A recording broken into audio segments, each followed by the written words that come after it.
3,800 workers walk off the job at the largest meat packing plant in Colorado. They are on the picket lines tonight. This is the first strike of its kind in decades. JBS, which runs the Swift beef plant in Greeley, says it offered a fair deal with higher wages and a secure pension.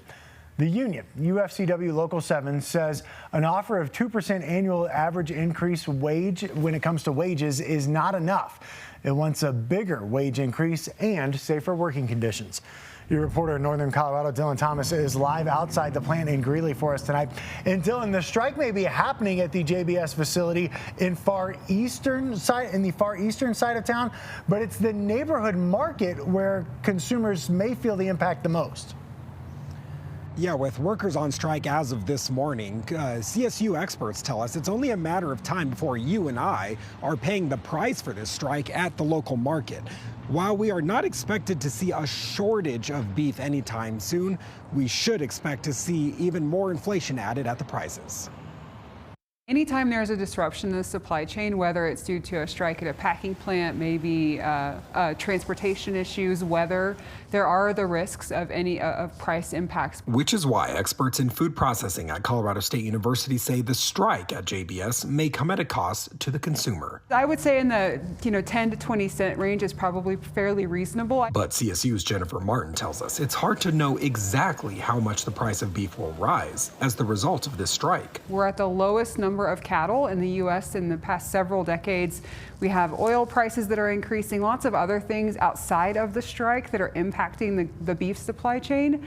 And so while we may see slight upticks in price, it's hard to pinpoint how much of that uptick is because of the strike versus some of the external events that are happening in the supply chain itself. Union employees are accusing JBS of not paying them well and failing to provide sufficient protective gear for employees. JBS says it's offering competitive pay and more. But during the strike, JBS says it will turn some of its product to other processing plants out of state. The nearest one to Colorado is in Arizona. Martin says a slower processing line and further commutes could come not just at a cost to consumers, but most immediately the impact would be felt by the feedlots. So there is a trickle-down impact that we will eventually see at the local farmer and rancher level. Those with CSU say Americans as of late have shown they are willing to pay top dollar for beef products.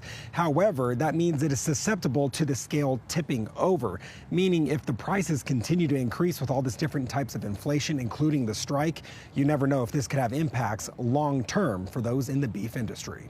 In Greeley, I'm Dylan Thomas, covering Colorado First. That's certainly something we'll be watching as that strike continues, Dylan. Thank you. Dylan doesn't just cover Northern Colorado for you. He lives there. You can reach out to him if you have a story idea through CBSColorado.com. You can also give him a call on our tips line, 303-863-TIPS, or send an email to yourreporter@CBS.com.